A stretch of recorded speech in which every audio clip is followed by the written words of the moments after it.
Rojas from Earth 311.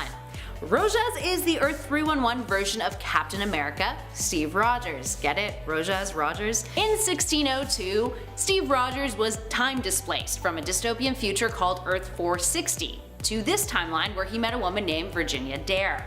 Dare, by the way, according to writer Neil Gaiman, was not an alternate version of Alpha Flight's Snowbird despite having similar powers and a similar appearance. Anyway, during this timeline, the Roanoke colony does not disappear like it does in our world. Rogers ends up saving the colony from starvation. Or Rajas, really. So what's the difference between him and the 616 Rogers? Well, Rajas is a blonde-haired, blue-eyed Native American who ends up serving as Dare's bodyguard. He was sent back in time when the Purple Man and his government tried to execute Rogers in his original timeline, but instead accidentally sent him back in time instead. Now this event is what triggered this alternate timeline to occur in the first place. Moving on to DC territory with our number 9 spot, Helena Wayne. Helena Wayne is from Earth 2, the home of all of DC's Golden Age heroes, in which the timeline begins at the start of the Golden Age. More on the history behind that later though. Anywho, Helena is the daughter of Bruce Wayne and Selina Kyle Wayne, born in 1957. After Catwoman was blackmailed into returning to crime, and lost her life because of it, Helena wanted vengeance and took up the mantle of Huntress. After Crisis on Infinite Earths, she was erased from existence until the New 52 continuity, minus another alternate version of her popping up in the aftermath of 52, which is a different thing. This Helena, who popped up in the New 52, was stranded on Prime Earth with Kara Zor-El and eventually found a way back to her homeworld. But we just skipped over a lot of plot, so you should definitely read her stuff. Up next, number 8, David Banner from Earth 311. David Banner, as you probably guessed, is the alternate version of Bruce Banner. And he was an advisor of King James when he took over as king in 1602. Banner was an advocate of eradicating witch breeds basically being the mutants of 1602, and was even sent out to kill Queen Elizabeth's old advisor, Sir Nicholas Fury, at the Roanoke colony. Now during the process, he was exposed to energies that transformed him into a large grey monster, which is the 1602 equivalent of the Hulk. He had become the very thing he despised and was forced to rethink his loyalties. Later on, he ended up returning to England and was sentenced to death to be burnt alive at the stake. But Banner transformed into his angrier half and killed King James, taking on the deceased king's armies too, which eventually caused the king's castle to burn down. Hulk would escape the country, residing in China, where he sought to amend his wrongs by joining up with a Buddhist monastery. But you can't take the hero out of superhero, friends, because what did Banner do while he was there? He killed a dragon that was terrorizing the people, one that had murdered the previous emperor of China. And by slaying that dragon, Banner was declared the new emperor. And at number 7, Carlos Javier from Earth 311. Carlos Javier is, you guessed it, Charles Xavier. Except this Xavier has a very different origin story. He's a Spaniard living in 1602 England, and similar to his 616 counterpart, he runs his own school. But this one is called the College for the Sons of Gentlefolk. It's actually a haven for those who are considered witchbreed, aka mutants like we mentioned earlier. How very time appropriate of a name. Much like the regular Xavier, he has psychic powers, and his students include a slew of alternates from the X-Men roster, including Roberto Trifus, which is Iceman, Scotius Summerisle, Cyclops, Hal McCoy, Beast, Werner, Angel, and John Gray, who's actually a young woman with psychic powers hiding her true identity in order to be a part of the team, who is obviously an alternate for Jean Grey. And her psychic powers are much stronger than her mentor. Later on, Javier would appear outside of the 1602 story arc in Secret Wars when the remains of Earth 311 became part of Doctor Doom's battle world. It was renamed as King James's England. King James is actually found out to be a witch breed though, and Carlos took over, becoming King Charles I. And at number 6, Sir Nicholas Fury from Earth 311. This version of Nick Fury is exactly how you'd imagine Elizabethan Fury to be. He is an advisor to the Queen and an intelligencer to Queen Elizabeth. He's still missing one eye. And he got his position by excelling on the battlefield, causing him to be knighted and eventually working his way up to the high position he held at the beginning of the 1602 story. After the Queen's untimely death, Fury became a fugitive after betraying King James. He took his witchbreed prisoners to sea, claiming that he was going to kill them, but instead left with them to the New World, after helping them invade Latveria. Number 5, Lady Phoenix. Well, I did think that Phoenix was a little too on the nose for my part 1 of this list. There were some who actually requested her in the comments, so fair enough. Some people want to know more about her. And since she was featured in our thumbnail / cover photo for that first part of our list, I felt for all you loyal nerds who came to this part 2, I should oblige you and tell you more about Lady Phoenix, who is the woman we featured on that thumb. She is also a member of the 1 million BCE Avengers, also nicknamed the Stone Age or Prehistoric Avengers. Before she was the host of the Phoenix, she was simply known as Firehair, named after her bright red hair, which left her abandoned by her parents only shortly after she was was born into the world. Anyone who their tribe deemed basically different in some way was sacrificed in this manner. This was also to be the fate of Firehair, but she was rescued by wolves, so she ended up being okay. She grew up among her pack, but eventually joined up with the Tribe Without Fear, a group of prehistoric mutants. Her own mutant powers would manifest, and she would eventually lose her tribe and become bonded to the Phoenix Force. Ultimately resisting its dark temptations, she would go on to become one of the founding members of the Stone Age Avengers alongside Odin. While it was suggested that Lady Phoenix was actually the true mother of Thor, we learned in Avengers 1 Million BC issue number 1 from 2022 that her relationship ended with Odin before Thor was born, with Gaia being Thor's natural mother as we knew before, Freya being Thor's adoptive mother, and Lady Phoenix being dubbed kinda like his bonus mother, after she helped Gaia give birth to Thor and saved him from a premature death. And then Gaia was like, you can be mother to Thor too. So we got that all figured out. Sorry what I said on part 1, it's not exactly true. Not his mother, well she is his mother, but she's not his only mother. He's got a lot of mothers.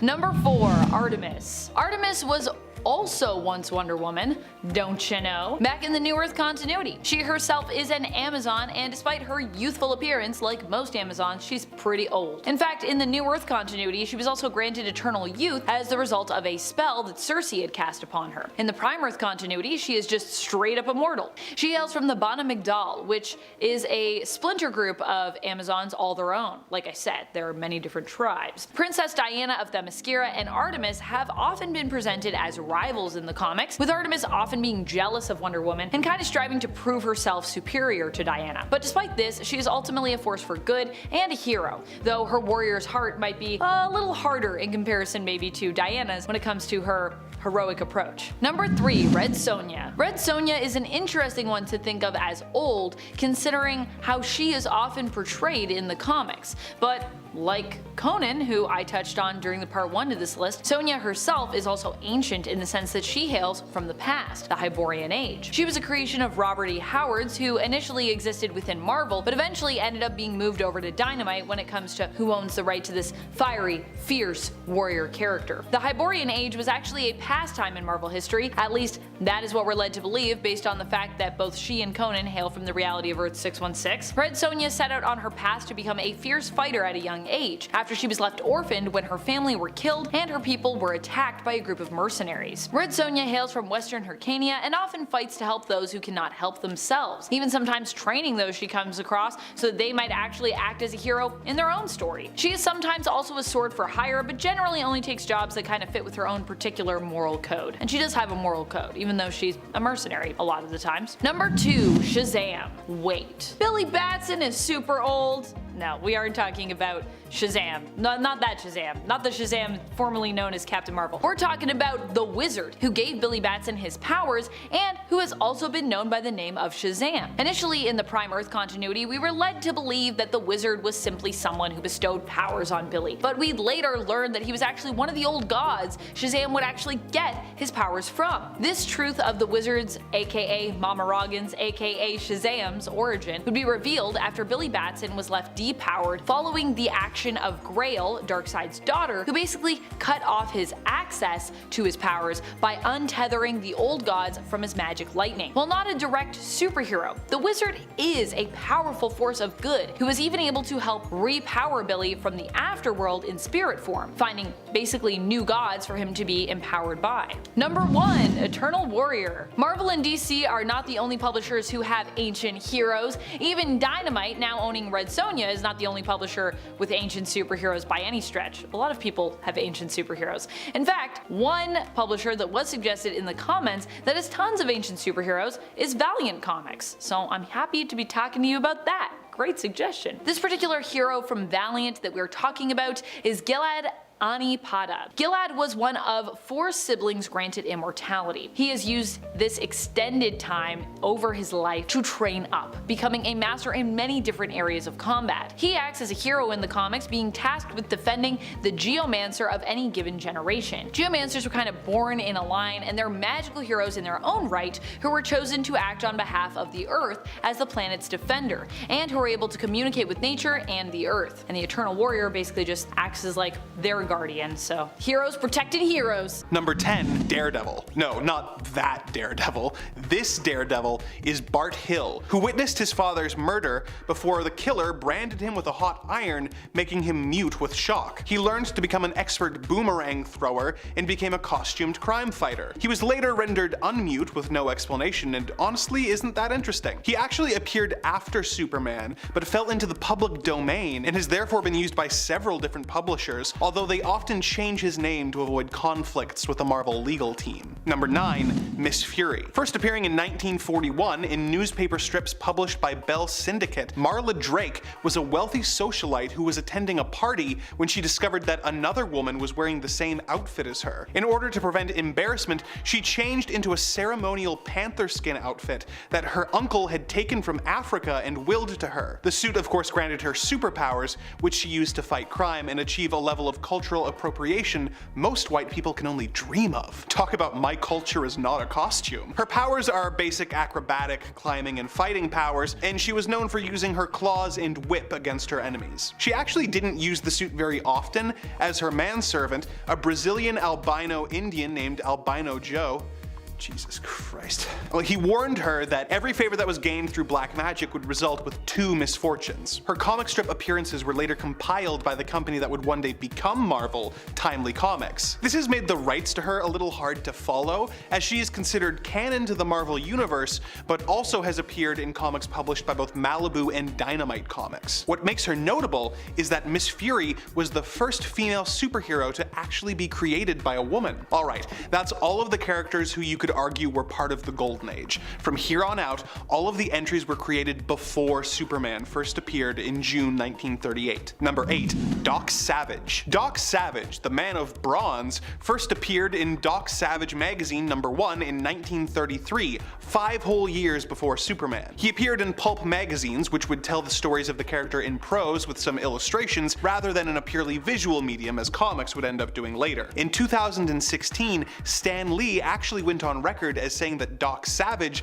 was the forerunner to modern superheroes as we know them. Doc Savage's story is that his father assembled a group of scientists who were all experts in their fields to train his son almost from birth to make him a perfect human specimen who is at peak human condition and is a master martial artist and scientist, physician, inventor, explorer, and detective. He was raised in the jungle where he received a really intense tan, earning him the nickname the Man of Bronze. After his father was killed, he decided to devote himself to fighting crime, traveling the world and battling criminals. He is extremely rich and has a base in the Arctic that he calls the Fortress of Solitude. He is aided by a team of friends known as the Fabulous Five, who are all experts in their scientific fields, but of course not as expert as Doc Savage is. In his third appearance in 1933, Quest of the Spider, he is referred to as a Superman by one of his colleagues. Doc Savage has appeared in pulp novels, radio stories, and movies over the years, but isn't nearly as well known as the hero he inspired. He has made comic appearances for both Marvel, DC, and Dark Horse over the years. Number 7, the Green Hornet. This is a character you are likely at least aware of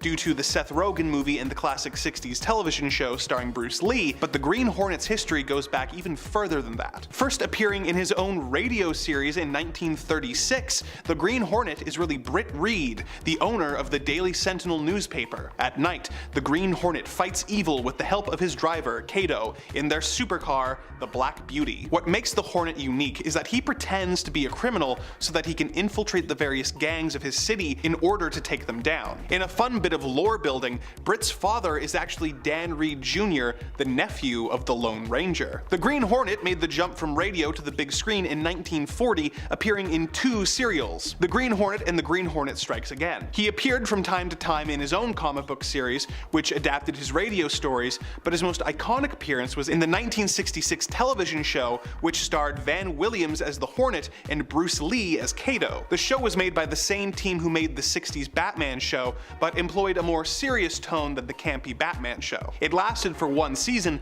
but has managed to stay in the public consciousness, being the main inspiration for the 2011 film. The license for Green Hornet comics is currently with Dynamite Comics, who have taken him back to his Depression-era roots. If you want to familiarize yourself with the Hornet's sting, might I recommend Chuck Wagner's Green Hornet Year 1. Number 6, The Shadow. Who knows what evil lurks in the hearts of men? The Shadow knows! First created in 1930, The Shadow was originally the narrator of the Detective Story Hour radio program, which was created to help boost the sales of Detective Story magazine. People began asking the newsstand vendors for that Shadow Detective magazine, and the publishers decided to develop an actual character for the narrator and give him his own pulp magazine series, The Shadow magazine, which by 1937 received its own radio series. There was some inconsistencies between the character in the radio program and magazine appearances, so we'll go with the more well-known version of the story. The Shadow is a man who has traveled the world and learned how to cloud men's minds and become invisible, hiding in the shadows to attack criminals. He has taken over the life of a wealthy playboy named Lamont Cranston, whose identity he uses to fund his exploits and gather intel from his friend, the police commissioner. If this sounds kinda Batman-y to you,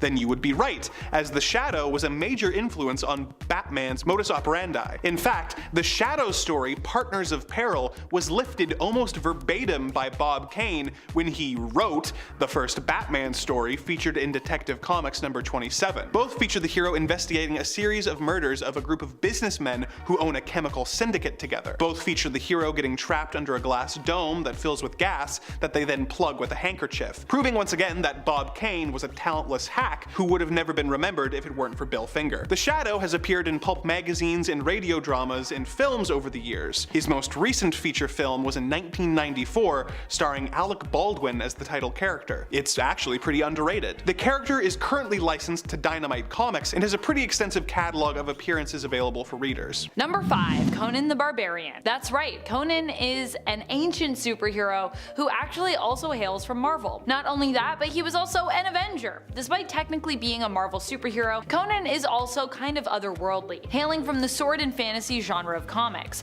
Although for Marvel, Conan is still labeled as an Earth 616 character, hailing from their main comic book reality. He does, however, come from the Hyborian Age, an old hero from the past. But he was one of the heroes still summoned by Doctor Strange and Elektra when they brought together their own team of Savage Avengers to stand against the threat of Kulan Gath. This went down in Jerry Dugan and Adam Gorham's Savage Avengers series, which I still really want to read. It looks super good. It just looks like such a great time. And Conan's presence on the team is definitely part of the reason for my motivation to jump into this series. Hopefully in the near future. I have a lot of things to read. And at 4, Mr. Majestic. I put this here because I like the word majestic, but also this is kind of weird. Mr. Majestic is a Wildstorm comic superhero created by H.K. Prager and Jim Lee. He made his first appearance in Wild Cats number 11 as a backup story, but he's known for being the strongest superhero in the Wildstorm universe, and he shares quite a few similarities with Superman. But given that Wildstorm is owned by DC, there shouldn't really be any conflict there. Mr. Majestic is originally from the planet Kara and was known as Magistros, but yeah, this isn't like Superman at all. I don't know what you're talking about. Why are you saying that? He has 2 kids, Kanesha and Magistrate, but there was also an infertility crisis in his homeworld, which resulted in only 1 child per woman. Yeah, so how did this happen? Well, Magistros and Coda warrior Lady Xena, who was also later known as other things, it doesn't matter. They were chosen not to breed, but since Coda warriors became priestesses after giving birth, Xana's mother pretended that Kanesha was stillborn and then claimed to have given birth to her herself. Yeah, so basically Kanesha passed off her daughter as her sister, which is a whole... They're old. It's old. It's an old thing. Number 3, Starbrand. Vin is the Starbrand in 1 million BCE. He ends up becoming the Starbrand after leaving his tribe. He left them because he believed he did not belong due to the fact that he realized he was gay, something that seemed to be unacceptable to his people in that time. On his journey, he sought out a garden he had seen in a dream, which it turned out appeared to be the biblical paradise known as the Garden of Eden. Once he found it, he also found Burke, also no vowels. No vowels for these people in prehistoric times. The 2 men became lovers, but would eventually be separated after Burke died in a deviant attack. It seemed the deviants wanted the garden for themselves. The attack resulted in a cave-in, and while Burke did not survive, Vin did, finding the body of a dinosaur who had previously been the Starbrand. Vin was imbued with its powers and fought against those who had killed Burke. However, in the process, this also destroyed the garden. Vin would go on to become the hero known as Starbrand in his time and join up with the other Stone Age Avengers of 1 million BCE. But ultimately, in number 2, Doctor Strange Fate. Doctor Strange Fate is the amalgam of Doctor Strange, Charles Xavier, and Dr. Fate. Yeah, they're present in the Amalgam Universe of Earth 9602, and given that both the Sorcerer Supreme and Dr. Fate are present, I think that this qualifies as ancient. Dr. Fate alone just makes that happen. Strange Fate learned that 2 keys controlled by Access would restore the DC Comics and Marvel Comics universes to their own worlds, which would result in the destruction of the Amalgam Universe and therefore him. So, to keep his universe intact, Dr. Strange Fate recruits Jade Nova, Skulk, and White Witch to capture Access and bring him to Strange Fate so that the Amalgam Universe can remain active. But it turns out that he was actually a part of a problem, or a part of the problem. That's a story for another day. But Doctor Strange, yes, the real one, preserved the Amalgam Universe in a pocket dimension, essentially making it its own multiverse in a sense. But I also bring this up because I like the Amalgam Universe, okay? It's cool. Iron Lantern, Lobo the Duck, hell yeah. Number 1. Man-Thing Sorcerer Supreme. Perhaps even more surprising is a reality where the Man-Things rule the planet. Their version of the 1 million BCE Avengers team is filled exclusively with Man-Things as a result. One of these Man-Things is known as the Sorcerer Supreme on this planet in the reality we know as Earth 91. Unfortunately, we do not get to know too much about this version of Man-Thing, as he is killed by the Masters of Evil when they come to his reality in Avengers Forever issue number 5 from 2022. What we do know is that like Dr. Stephen Strange and many other Sorcerer Supremes, this Man-Thing does seem to possess a cape, although it is a bit shorter than Strange's, I would say. His version of the Eye of Agamotto, or his version of the Third Eye, I'm not really sure what's going on with this, also seems to be something that he has, but he wears inside his chest, or on his chest. I think Dr. Strange ends up with a third eye at one point, but he's also got the Eye of Agamotto, so I don't know. Instead of Man-Thing wearing this anywhere else or having it on a chain or a necklace, implying, that this eye is a part of him. Or perhaps it's simply, like I said, just a third eye, and it's just on the chest. I feel like that wouldn't be, I guess he doesn't really wear clothes because he's a Man-Thing, so actually I guess it'd be fine. Starting off our list at number 10 is Xena Warrior Princess. I bet you didn't expect to see this one. Sure, Xena Warrior Princess started out as a TV show, but the character was popular enough to get a few comic book series all of her own. From bigger publishers too, like Dark Horse and Dynamite Comics. Way back in the day, in her early 20s, Xena proved to be a courageous leader when she led her village against a local warlord. But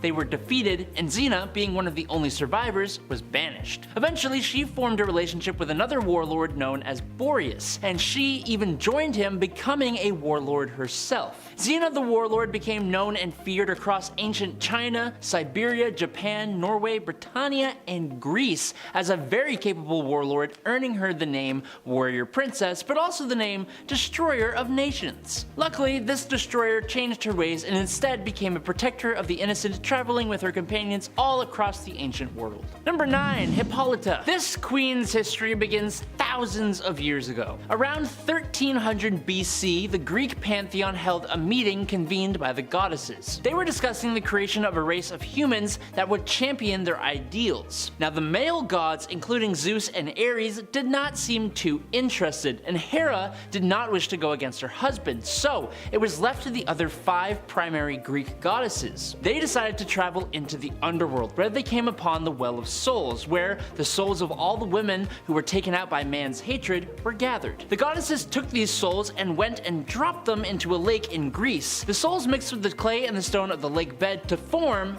the Amazons, and the first one to emerge from the waters was Hippolyta. The goddesses appointed Hippolyta to be queen, and they decreed that the Amazons were to spread the message of peace, tolerance, and equality by being super dope warriors. Yes, Wonder Woman is also pretty ancient too, but Mama came first, so here we are. Number 8. Black Adam. Okay, so there are 2 different main origin stories for Black Adam. In the pre-New 52 era of DC, circa 1200 BC, the wizard Shazam became a high priest to the pharaoh Ramses II of Egypt. This is where he met the young prince Teth Adam of Kahndaq. Teth Adam was Ramses' son. Teth Adam impressed the wizard with his fairness and decency, and boom, he was granted the power. But in the more recent continuity, Teth Adam was born in Egypt in the 26th century BCE along the banks of the Nile as part of the Kahndaqi tribe, and it didn't take too long for him to be forced into a life of unwilling servitude. His entire family lost their lives except for his nephew Ammon. Amon. Amon would save Teth Adam's life, which got him the recognition of the wizard Shazam, who turned Amon into his champion. Amon shared this power with his uncle Teth Adam, but not seeing eye to eye on how to use the power, Black Adam took his own nephew off the board and stole his power. This was way before he was either banished, stuck in a scarab, or locked away in a tomb, depending on which era you want to talk about. Also, for the trolls out there, I know Adam is primarily a villain, but he has also been a hero, even joining the Justice Society and the Justice League, so get off my back. Number 7, EXO Manowar. In the world of Valiant Comics' EXO Manowar, a long time ago, aka 402 AD, a barbarian tribe known as the Visigoths were battling the Romans for territory in Italy. One of these barbarians was Eric of Dacia, a warrior of the Visigoths and the nephew of the king. After the Romans sneakily captured the barbarians' women and children, Eric gathered together a group of warriors and went off to attack the Romans at night. On their way to the Roman stronghold though, the Visigoths came across strangely dressed warriors who turned out to be an alien species known as the Vine. Using their advanced weapons, the Vine easily defeated the barbarians and the remaining Visigoths were taken aboard the alien mothership. Now whilst being herded on board the ship, Eric and his friends managed to overpower their jailer and escape to find shelter within another area of the ship where they witnessed a Vine ritual in which a priest presented a chosen warrior with a semi-sentient armor called Shanhara. After a number of years, Eric and the others finally managed to gather enough tools and escape their cages. They made their way to the armory where they found themselves trapped by Commander Trill and his soldiers. But in what could have been their final moments, Shanhara had deemed Eric worthy, granting him superhuman abilities and the means to escape his captors, eventually becoming a hero in the modern era. Number 6, Valkyrie. There have been a few people to take up the role of Valkyrie, but the first was Brunhilde. Back in the day, Odin realized that he needed to give man a paradise to live in after passing on. Thank you. Odin chose a princess named Brunhilde to be his Valkyrie, making her responsible for taking the souls of the warriors who perished in battle with honor and bringing them to Valhalla. Brunhilde led the rest of the Valkyrie as a group of warrior goddesses who would appear over the battlefields of mortal worshippers of the Asgardian gods and choose which of them were worthy to be taken to Valhalla. Brunhilde led this group for centuries. Like the other Asgardians, Brunhilde had godly powers, but she also possessed some Valkyrie-specific traits like the ability to perceive and sense the coming of death on a person, the power to teleport to Asgard through willpower, and she was one of the most capable fighters the Asgardians had to offer outside of Thor and maybe a few others. Halfway through into number 5, Danny Phantom. Young Danny Fenton, he was just 14 when his parents built a very strange machine. It was designed to view a world unseen. That realm being the ghost dimension, aptly named the Ghost Zone. When it didn't quite work, his folks, they just quit. Then Danny took a look inside of it. There was a great big flash and everything just changed. His molecules got all rearranged. And then this 14-year-old kid gained the ability to transform into a human or into a ghost. Danny Phantom is one of my all-time favorite cartoons, and it helped to shape me into who I am today. So of course I'm going to include it as a superhero from the past, because he's from my past, okay? That's right, I found a way to work it in. While in his ghost form, Danny has multiple abilities, including flight, invisibility, intangibility, and to possess people at first. However, as the series goes on, he gains more abilities, such as ghost rays, which are bolts of energies from his hands, cryokinesis, and his ghostly wail, which he learns sooner than he's supposed to, thanks to a version of himself from the future, who he ends up fighting in the 2-part hour-long episode titled Ultimate Enemy, in which present Danny gets dragged to the future, where he's turned evil, thanks to combining with his primary adversary and uncle, Vlad Plasmius. So he also got dragged into the future, thus meaning that he was from the past. Boom! You looking for this? In it for Phantom Rider. Carter Slade was born and raised in Ohio in the mid-19th century, along with his brother Lincoln. Eventually, Carter decided to move out west to the new territories in order to become a school teacher at a new settlement in Montana. However, he came across a group of people slaughtering helpless homesteaders. Though he fought bravely, Carter was eventually defeated, shot multiple times, and slowly dying from his injuries. He was brought to a native medicine man called Flaming Star, who had many years before seen a shooting star that brought with it a special dust. Flaming Star took this as a sign that a champion would one day be sent to them to fight injustice. He believed that Carter was this champion and gave him most of his costume along with the dust, which Carter used to make the rest of it and tame a white horse he called Banshee. However, Carter would eventually die while trying to save his brother Lincoln from a cave-in, which results in Lincoln taking over the mantle of Phantom Rider. Basically, it's Ghost Rider from the Old West. And I think it's without the demon. Getting close to the end in number 3, Captain America. After being a kid from Brooklyn who just wanted to help, Steve Rogers volunteered for an experimental procedure to make super soldiers to aid the Americas during World War II. However, after the experiment was successful, the rest of the equipment was destroyed along with the genius behind it. However, after falling from an experimental drone plane into the North Atlantic Ocean, he spent decades frozen in a block of ice in a state of suspended animation. Quite literally being a superhero from the past, even in real world standards, since this was also his reintroduction into the Marvel Comics Silver and Bronze Age. I think we all know this story at this point thanks to the absolute success of the MCU, but it's still easy to forget that Cap was originally from the 40s until comic books were on the rise again in the 60s, which is really interesting because, like, in the most literal sense of the word, Captain America is a hero from the past, and is probably the most fitting character for this list for that reason, but there are a couple more that I wanted to talk about, so I put him at number 3. Penultimately, in at number 2, Black Knight.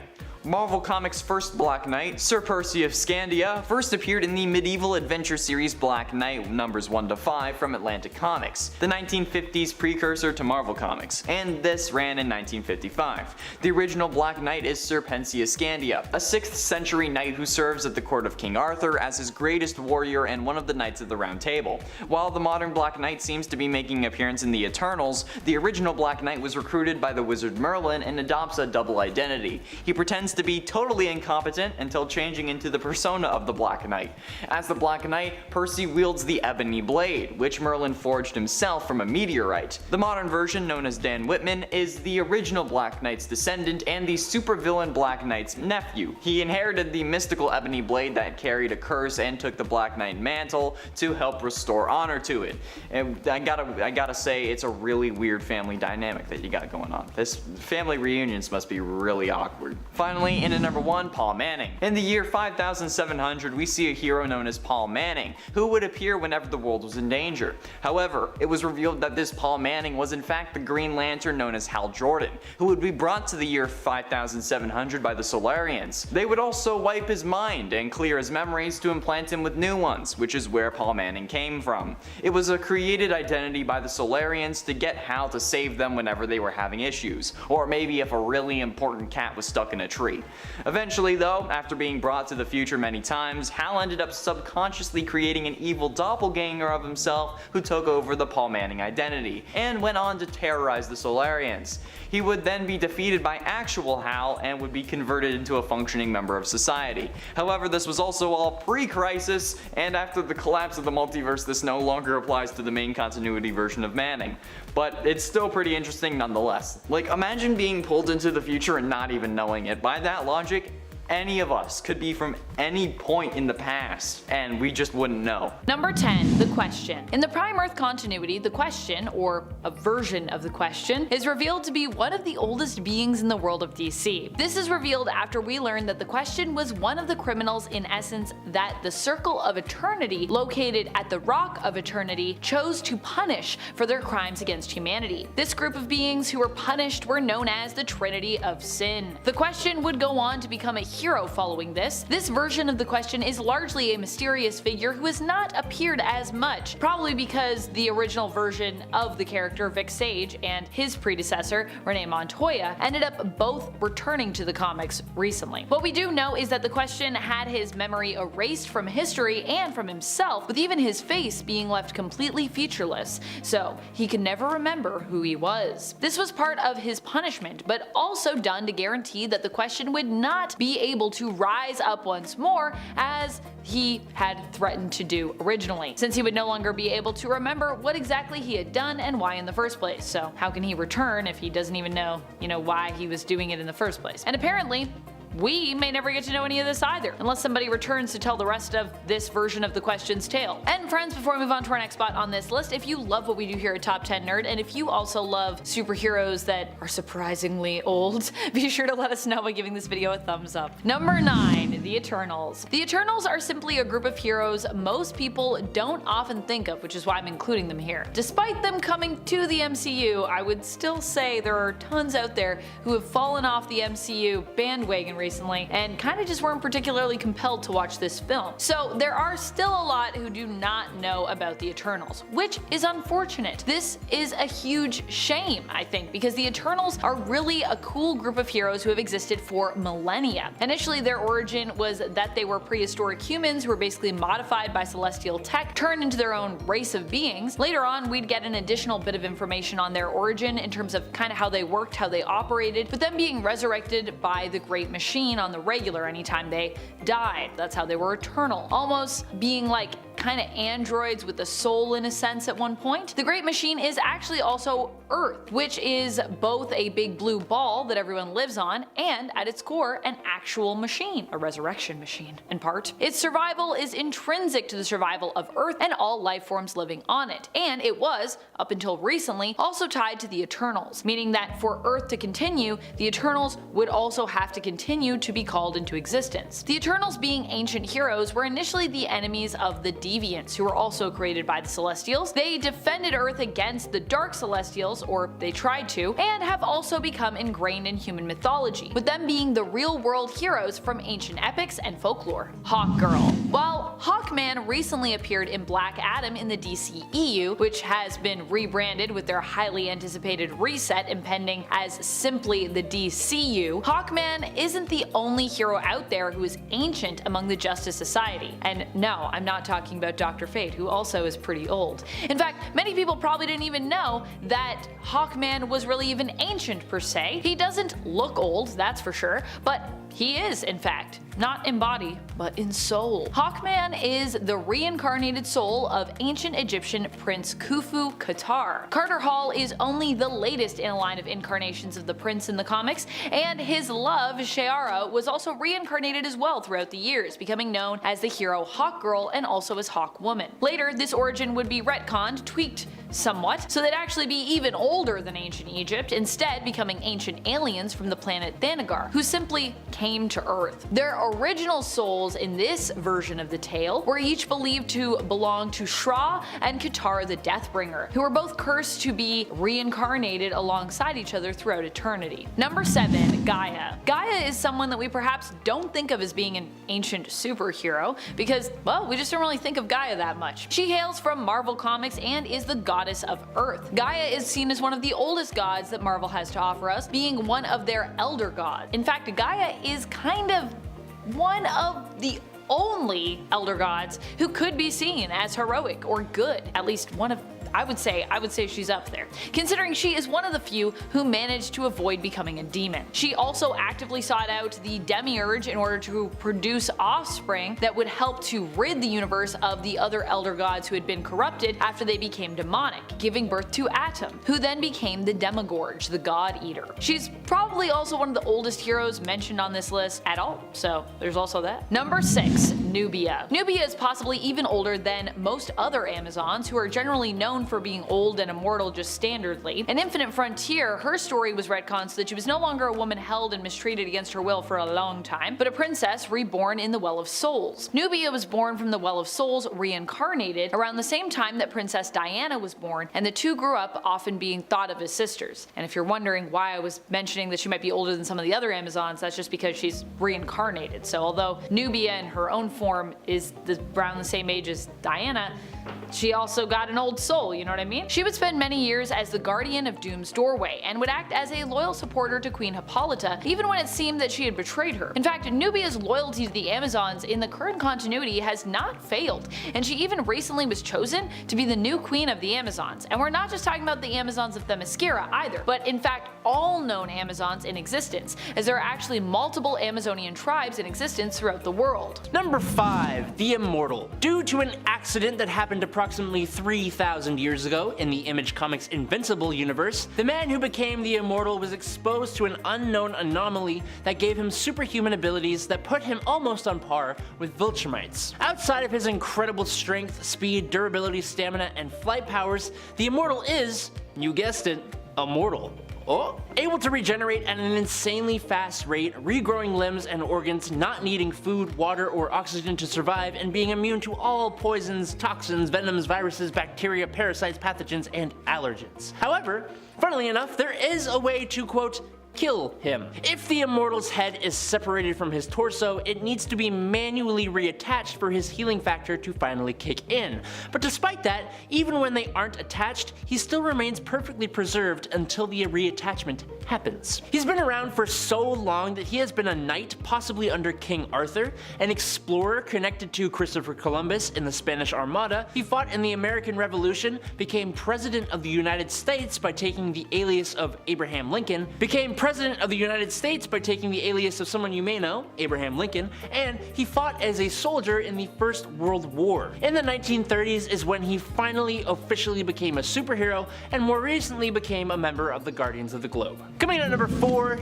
Exodus. Grand Duke Benny du Paris was a 12th century nobleman from medieval France, so he is probably one of the youngest people to make this list. As an adult, Bennett was a crusader for the Knights Templar sent to Jerusalem during the Crusades, and he even became best friends with Eobar Garrington, the Black Knight of that era. The two had set out on a quest to find the Tower of Power, when his abilities manifested after an encounter with the Phoenix Force. This granted Bennett some pretty powerful telepathic powers, but pretty quickly, these powers were then improved upon thanks to the mutant Apocalypse, and his ability to augment other individuals. Unfortunately, Apocalypse also caused Exodus to be trapped in a tomb until the modern day when he was awoken by Magneto and joined his cause, which you think would make him a villain, but he has become more of a hero as time has gone on. Exodus is one of the most powerful psionic mutants in existence, with such a pristine use of telekinesis and telepathy that he can even alter electrons and molecules. His power is so strong that Marvel even had to debuff him by making his powers dependent on his or others' level of faith in him. Still, pretty powerful though. Number 3, the Eternals. Way back in the day, the Celestials came to Earth when proto-humans began to emerge, meaning around 2 to 5 million years ago. That's a long freaking time. The Celestial first host performed genetic experiments on those early humans, resulting in 3 groups: the Immortal and Superior Eternals, the pretty grotesque and monstrous Deviants, and just plain Jane regular humans. The Eternals, aka Homo Immortalis, were basically created to defend the planet Earth, specifically from the Deviants, and to serve Celestials. They became somewhat silent defenders of Homo sapiens, that's us, secluding themselves and rarely directly engaging with us. They built super impressive cities like Olympia, Titanos, Oceania, and Polaria, and their names have become intertwined with heroes throughout ancient history, like Gilgamesh. They are all incredibly powerful, and they are all immortal, being reborn if they ever actually are defeated. An average Eternal is intertwined with cosmic energy and can lift about 15 tons without using any form of telekinesis, but a few are able to lift up to 100 tons. Other Eternals specialize in different powers like telepathy and telekinesis, and all Eternals have the ability to join with one another to form the Unimind, made of light, mind, and pure energy. And I haven't even talked about the massive Eternals called the Hex, and I'm not going to, because we're moving on. Coming in at number 2, Eternal Warrior. Gilad Anipata from Valiant Comics was ancient before the rise of the Pharaohs, and apparently will also survive the fall of nations yet to come. Gilad, also known as the Eternal Warrior, is the youngest of 3 Eternal brothers. His siblings are Ivar, aka Time Walker, and Aram, aka Armstrong. They're all immortal and were born before recorded history, so that's a long time ago. The Eternal Warrior himself is a sworn protector to the Geomancers, who are basically humans who have a special bond with the spirit of the earth itself. When the current Geomancer is accidentally taken out by Obadiah Archer, Gilad is driven by his duty to track down Obadiah and exact revenge. Only problem is, Archer happens to be one half of Archer and Armstrong. Armstrong being Gilad's older brother that we just talked about, who he hasn't spoken to in decades. Armstrong tries to protect his best buddy Archer from his brother, but the relentless Gilad eventually catches up to them, and the duo's only solution now is to find a new Geomancer. Archer and Armstrong eventually track down the new Geomancer, Kay McHenry, who convinces Gilad to not obliterate the duo, which Gilad is more than capable of doing with his thousands of years of fighting experience, his mastery in tactics, and being one of the greatest warriors on Earth. Not to mention his exceptional strength, inhuman durability, and endurance, and the ability to heal from pretty much any wound. And finally, in at number 1, it's Martian Manhunter. Martian Manhunter, aka John Johns, or John Jones on Earth, is the last of his race of Martians, and he is extremely powerful and should never be slept on, but he usually is. He speaks with the resolve and intelligence of someone who's been around for a very hot minute, and that's because he has been. According to DC, he is in the ballpark of around, or over, 220 million years old. John arrived on Earth after he was pulled there through space and time by a teleportation beam during an experiment conducted by Dr. Saul Erdel, who passed away from the shock of actually finding a Martian shortly after this. But way before that, John's race was practically wiped out a long time ago, leaving him completely alone and isolated. But now, pulled forward in time and finally on Earth with no one to tell him what the hell was going on, he eventually used his shape-shifting abilities to become a detective operating in Middletown, America. For a long time, he mainly operated from the safety of his human persona before he eventually exposed himself to the world, not like that, and became a founding member of the Justice League, and also one of its most powerful and ancient members as well. And it's Hercules. I think we all know the story of Hercules, whatever version you remember. The Disney animated movie, the DC version, the Roman or the Greek version, it's all generally the same thing. And I mean, even after that, this guy has a rap sheet of like 25 other heroic things he did, just like because he wanted to. A major factor in the well-known tragedies surrounding Hercules is the hatred that the goddess Hera, wife of Zeus, had for him. Because while there were many illegitimate offspring that Zeus, sired, let's say, Hercules was the son of an affair that Zeus had with a mortal woman. And not just any mortal woman, but a mortal that Zeus wanted so badly that he disguised himself as her husband in order to lay with her, and ordered Helios, the god of the sun, to not let the sun rise for 72 hours so that his one last night with her would last. Yeah, so not only is he the bastard of a mortal woman, he's also the product of a forced 3-day night, which I guess doesn't really bother anyone living in like Alaska or Norway, because the whole 6 months of night thing, not anything weird. Number 9, Odin. Odin ended up joining the Stone Age Avengers sometime after he actually was said to have created the humans on Midgard, which was then known as Asheim. In doing so, he had disappointed his father Bor, who decided to punish Odin by hurting the humans. Now, as someone who often seems pretty detached from human suffering later in his life, it's pretty wild to think that Odin possibly created them and was perhaps one of the first cosmic beings to actually care for them as a superhero. And I know what you're thinking, but Amanda, we all know Odin is super old. Yeah, you know that, but did you know he was this heroic? Because I always find it very surprising myself. Odin ended up returning to Asheim to act as its protector and also to learn how to better control Mjolnir, which was his hammer at the time. He ended up befriending multiple prehistoric superheroes, joining the Avengers of 1 million BCE, and he also ended up developing a deeply romantic relationship with his teammate, the Lady Phoenix. In fact, it was even revealed that the Phoenix was actually the true mother of his son, Thor, because that's what's happening now, so there we go. In at 8, Blue Beetle. In 1964, during the Silver Age of comics, Charlton Comics revised the character of Dan Garrett, the original Blue Beetle, for a new Blue Beetle series. Charlton's new Blue Beetle retained the original's name, but no powers or backstory, making him a different character. This Beetle was an archaeologist version of Dan, who obtained a number of superhuman powers, including super strength, flight,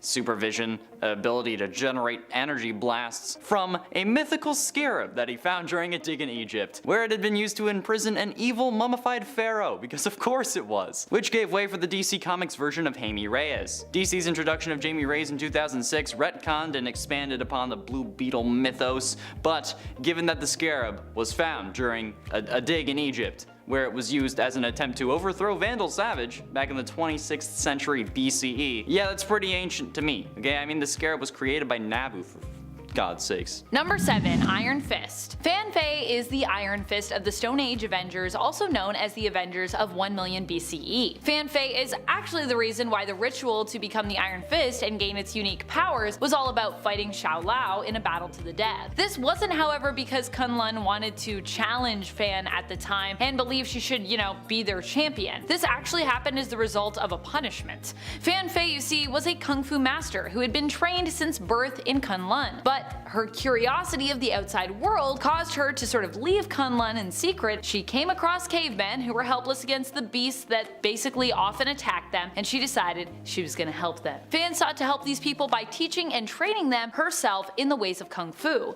However, it was forbidden in Kunlun to share your knowledge, and when her people found out, they marked her as a criminal. As punishment, her students were brought to Shaolao and basically fed to the dragon. Forced to watch, Fan Fei went into a rage, breaking her shackles, seeking to share in the same demise as her students, becoming deeply distraught. However, when she went up against Shaolao, she struck the dragon and her fist went right through, killing it, and coating her fist in its blood, giving her the power to channel her chi into fiery fists, and leaving her with a dragon mark, which marks her as the Iron Fist. And at 6, Dr. Fate. Nabu the Wise was a Lord of Order and cosmic being who arrived at Earth billions of years ago to take on a proactive role in battling the Lords of Chaos. A cosmic being with near limitless magical power, his spirit resides in the Helmet of Fate and is the source of the great power held by those who wear the mantle of Dr. Fate. Dr. Fate is just the helmet. Fun fact, you all knew that. Dr. Fate's origins begin over 10 billion years ago, which I personally think qualifies as ancient, or maybe even older than that, if there is anything older than that. I don't know.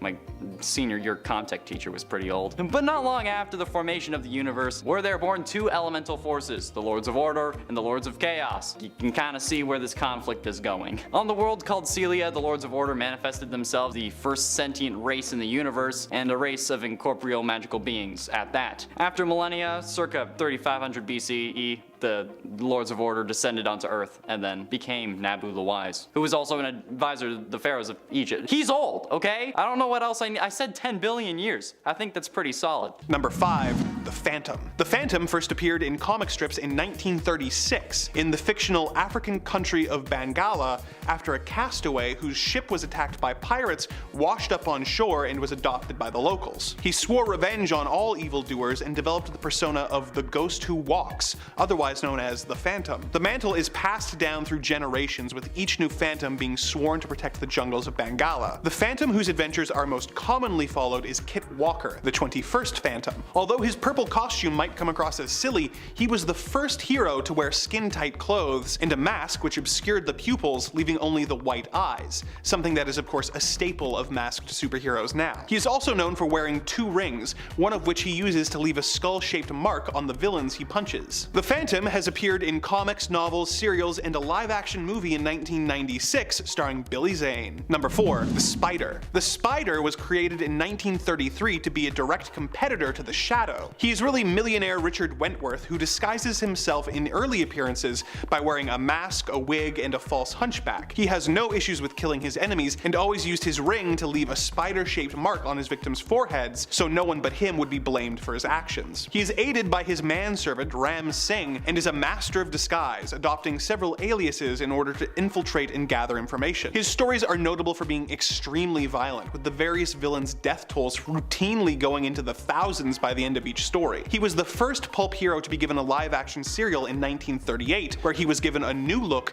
that featured a red spiderweb, which helped to distinguish him from the Shadow. In the years since his pulp novel appearances, the Spider has been featured in comic book series published by Eclipse Comics, Moonstone Books, and Dynamite Entertainment, who adopted Spider's serial costume to the page for the character. Number 3, Black Bat. There are actually 2 Black Bats. The first, from 1933, who was a roaming detective who left bat-themed calling cards, and the more popular one from 1939, who debuted around the same time as Batman. Anthony Quinn was a district attorney until one day in court someone threw a vial of acid in his face, which disfigured and blinded him.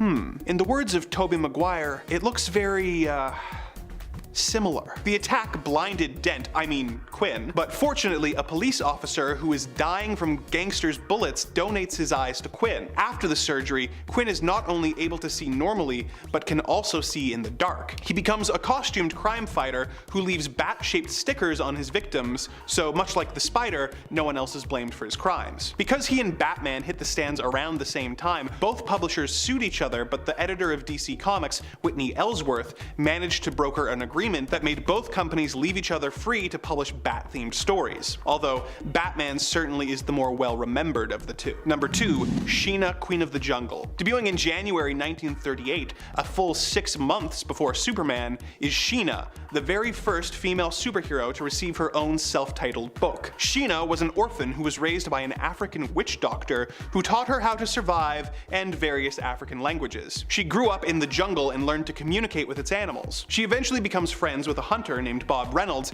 and the two protect the jungle from giants, dinosaurs, cults, vampire apes, and everything else under the sun. Sheena was co-created by Jerry Iger and comics legend Will Eisner, and appeared in comics and pulp novels and received her own TV series in 1955 and 2000, and a live-action film titled simply Sheena in 1984. She is also the inspiration for both Tina Turner's stage persona and the Ramones song Sheena is a Punk Rocker. Like many of the pre-Golden Age heroes on this list, she is currently licensed to Dynamite Entertainment, who released new comics about this classic hero. Number 1, Mandrake the Magician. First appearing in newspaper strips in 1934, several historians credit Mandrake, not the Man of Steel, as being the first comic book superhero. He is a stage magician who uses hypnotic gestures to make people see illusions, which he of course also uses to help him fight crime. He has the power to teleport, shapeshift, levitate, and to become invisible. His hat and wand possess great magic and were passed down to him by his father, Theron. He fights both criminals and supernatural threats, aliens, and figures from other dimensions. He's like Zatanna and Doctor Strange rolled into one. Mandrake appeared in comic strips until 2013,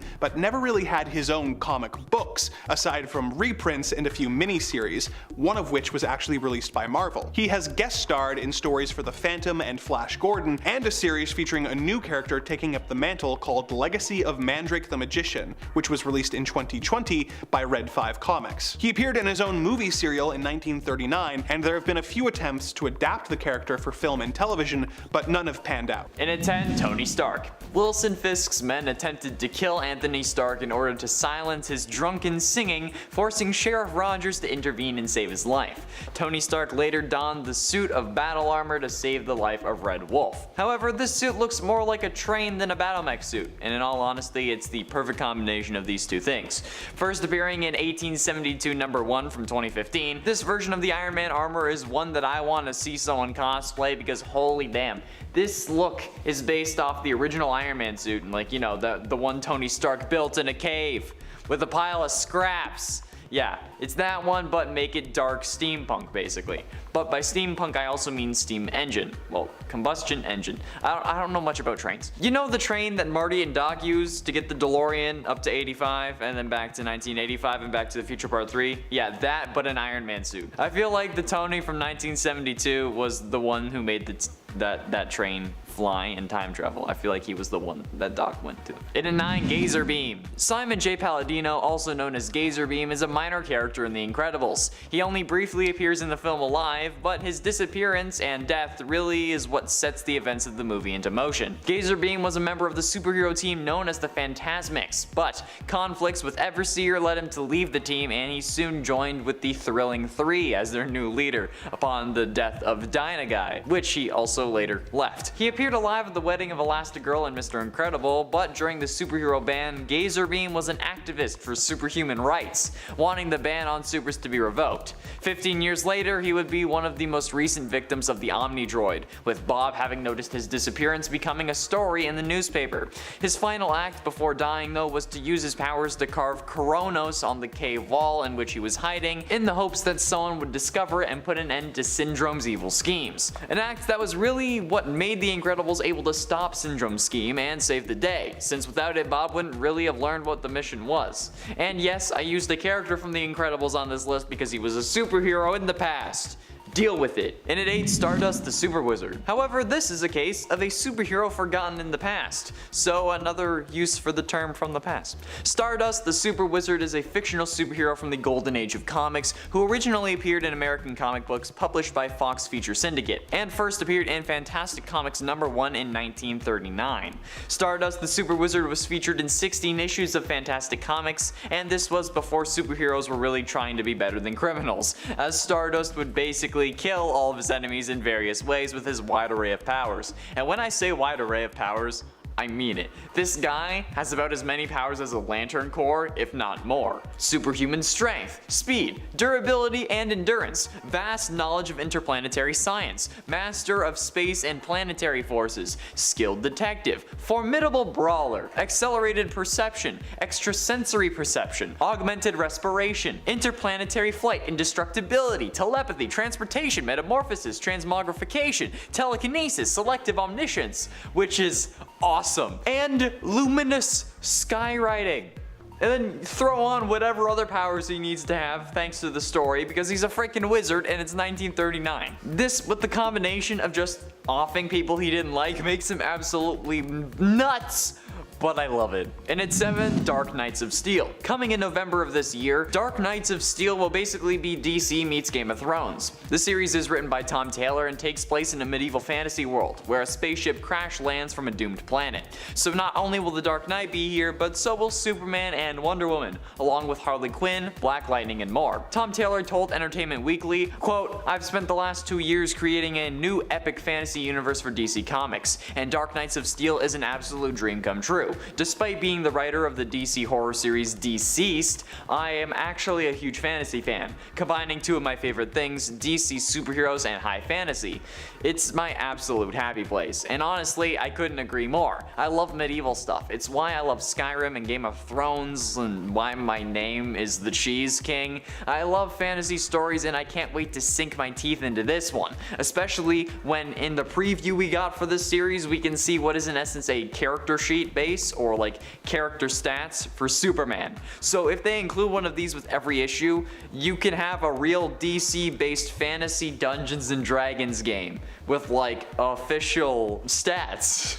And that sounds f***ing awesome. Who do you hope shows up in this series? I'm hoping to see the Flash, but like medieval, but like, hey, you let me know your thoughts down below. And at 6, Argon Bat.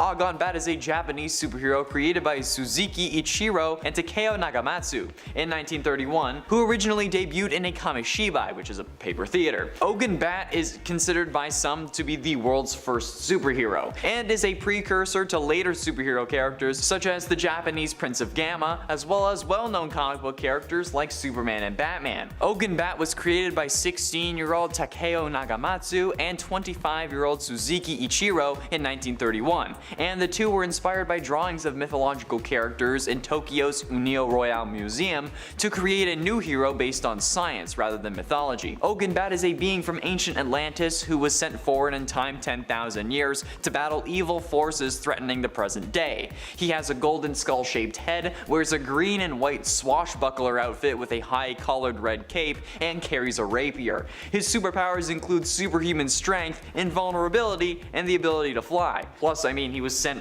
10,000 years in the future, so if that's not the past, then I don't know what is. Number 5, Gaia. Speaking of Thor though, last time we talked about Thor's papa, Odin, and for this list, I think we should talk about Thor's mama, Gaia. Gaia was one of the elder gods who materialized on Earth way before any life ever appeared here. Unfortunately, the rest of the gods, following the example of the serpent elder god Set, started consuming each other, which turned all but Gaia into demons. In order to better protect life on Earth, Gaia summoned the Demiurge and mated with it to give birth to her first son ever, Demogorge the God Eater. This Demogorge devoured all the demons except those that escaped, like Set and Chthon. Gaia then merged with the Earth itself and dedicated herself to guiding evolution, and that sounds pretty heroic to me. She is one of the oldest and most powerful deities in Marvel Comics, which makes her and Odin's eventual son, Thor, even more of a force to be reckoned with. Number 4, Hawkman. Hawkman is a bit of a doozy to talk about. Essentially, he has two main origins. He was either a space cop or a reincarnated prince. Since we are talking old and ancient today, we will focus on the reincarnated prince story. Basically, Hawkman's secret identity is Carter Hall, an archaeologist and museum curator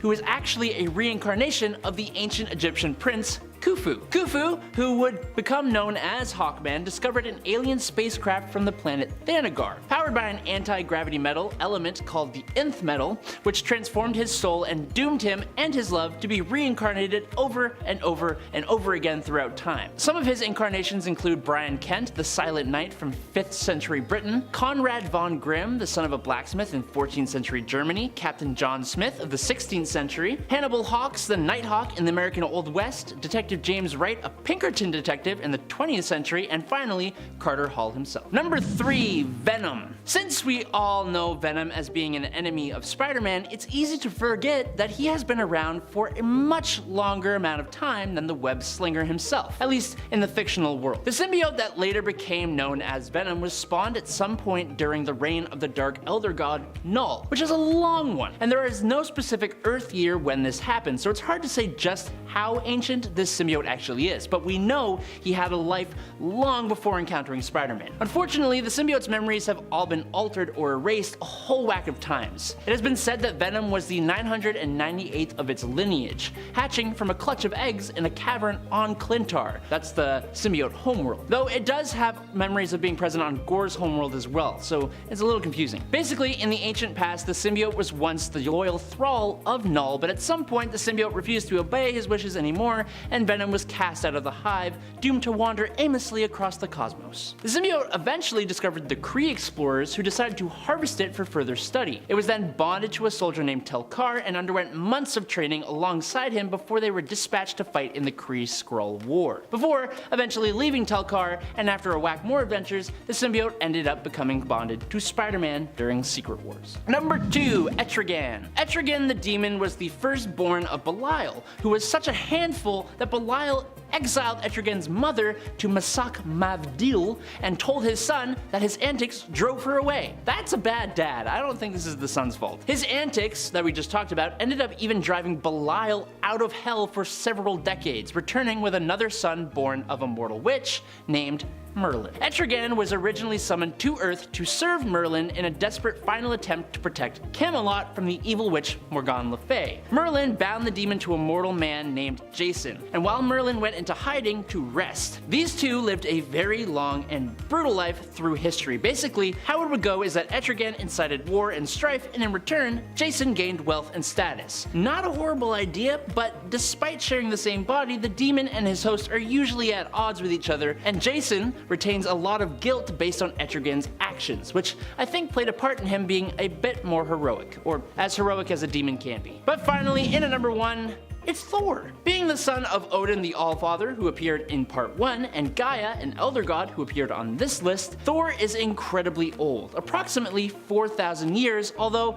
at other times it has been said to be even longer. Thor has all the incredible powers of the Asgardians, but boosted to a whole other level thanks to his mother's elder god status. As the god of strength, as well as thunder, he is one of the strongest Marvel characters, being able to either defeat or stalemate astronomically stronger beings like the Midgard Serpent, the Hulk, the Silver Surfer, Gladiator, and Hercules. His stamina lets him basically fight forever, and he's next to completely invulnerable, not to mention his weather and energy manipulation and the use of his hammer, which make this guy almost impossible to bring down. Even when he isn't in possession of his hammer and is just Thor Odinson, he is still a force to be reckoned with, and especially recently, he keeps getting more and more boost to his power. This character has been around for an incredibly long time, and he just gets more and more powerful as time goes on. Kicking off the list today at number 10 is Conan the Barbarian. Conan was born on a carnage-strewn battlefield in the hills of the westernmost region of Chimeria, all the way back in the Hyborian Age, aka around 13 to 10,000 BC. The fact that Conan was born on a battlefield was considered to be an omen that Conan would grow up to be a great warrior one day, and that was not wrong. He was one of the most accomplished swordsmen of the Hyborian Age and is often listed alongside King Arthur, Obi-Wan Kenobi, and Zorro as one of the greatest fictional male sword fighters in history, which is a really cool thing to put on a resume. Conan has unusual strength, agility, and speed for a human being. He has lifted immense objects or enemies, even breaking the neck of a raging bull when he was still pretty young. It is said that he has the strength equivalent of about 10 to 20 men, but he has been knocked over by just 2 dudes before, so don't take that as a fact. More often than not, Conan relies upon his lightning-fast reflexes in combat situations, situations, and they very rarely let him down. On top of that, he has a massive level of durability, and through years of dealing with sorcerers, magicians, and witches, he has even developed a moderate level of resistance to magic and mind control spells. Conan is a master warrior. He has a hardy survival instinct, is a master of stealth, and is multilingual. While primarily known as a wandering sellsword, Conan progressively became a master tactician, leading entire armies into battle, and eventually, Conan even became the king of Aquilonia, and also eventually a hero interacting with the heroes of the modern day. In at number 9, it's Red Sonja. If we are talking about Conan the Barbarian, then we need to talk about Red Sonja, because not only is she from the same time period, she's arguably even more capable than Mr. Barbarian himself. Red Sonja lived with her family in a humble home in the western Hyrcanian steppes. I don't know if I pronounced that right, so let me know in the comments down below. When she had just turned 17 years old, a group of mercenaries attacked, taking the lives of her father, Ivor, her mother, and her 2 younger brothers, and burning their house and all their possessions to the ground. Now, she survived, but was then horribly mistreated by the leader of that group. Understandably, Sonja raged for some revenge. Answering this, the red goddess Skatok appeared to her and instilled incredible skill in the handling of swords and other weapons under the condition that she would never lay with a man unless he defeated her in combat, which is a weird kind of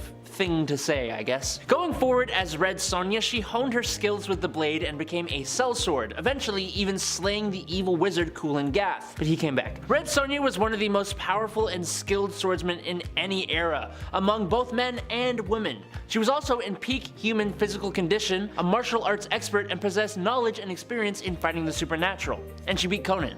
So, number 8, Hercules. Hercules is the son of Zeus, Skyfather and supreme ruler of the gods of Olympus, and Alcmena, a mortal woman who lived over 3,000 years ago. Athena, the goddess of wisdom, arranged for her father Zeus to have a half-mortal son to be the world's champion. Zeus seduced the mortal queen Alcmena, pretending to be her husband, King Amphitryon. I'm sorry if I pronounced that too. Alcmena gave birth to the baby Hercules, and as an adult demigod in ancient Greece, Hercules achieved worldwide fame as he became the greatest hero of the ancient world, best known for his 12 labors. As the Olympian god of strength as well, Hercules' strength is unlimited, making him one of the strongest and most powerful heroes in the Marvel Universe. As an infant, he was breastfed by his stepmother, Hera, queen of the Olympian gods, which increased his already demigod physiology to godlike levels. Hercules possessed the superhuman physical attributes of an Olympian god, but interestingly, some of his powers are actually superior to the vast majority of the other gods. Most recently, he has been a member of the Guardians of the Galaxy, but he has also been part of the Avengers, the God Squad,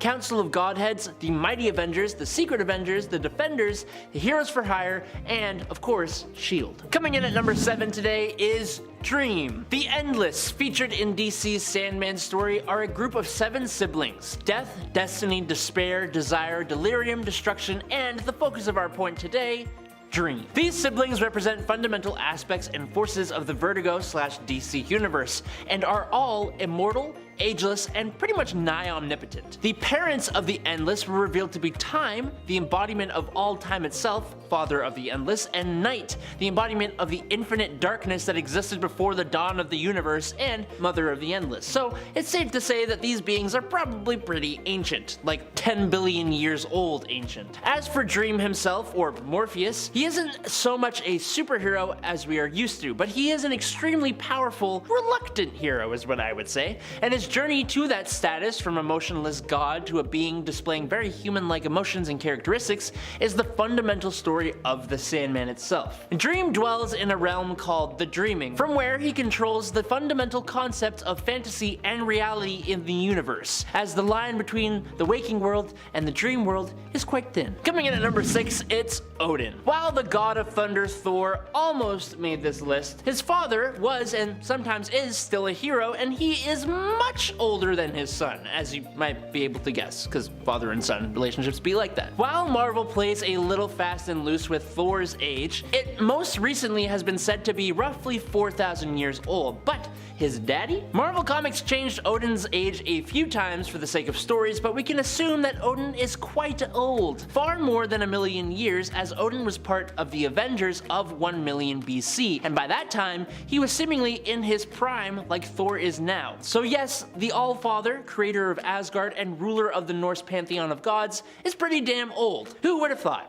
Not me. But he is certainly no pushover. Being the protector of the 10 realms, he is the strongest and wisest of all Asgardians. In his physical prime, he could lift 90 tons, but that number can be boosted up a whole lot to a whole other level thanks to Odin's ability to tap into the Odin Force, which has allowed him to headbutt Galactus into unconsciousness, which is really impressive. As an example of the power he wields, Odin had a fight with Seth, another god, which was waged on several planes of existence simultaneously and felt across infinite planes of reality. The energy released from their battle was so powerful, it shattered entire galaxies, reignited dying suns, and ripped the fabric of the multiverse itself. So, yeah, he's pretty nuts. Speaking of Fury, let's look at his apprentice, Peter Parquag. Peter Parquag is an alternate of Peter Parker from Earth 311, and he's also Sir Nicholas Fury's assistant and apprentice. Later known as the Spider, this version of Peter was raised by his Scottish uncle Benjamin until Fury showed up at his door.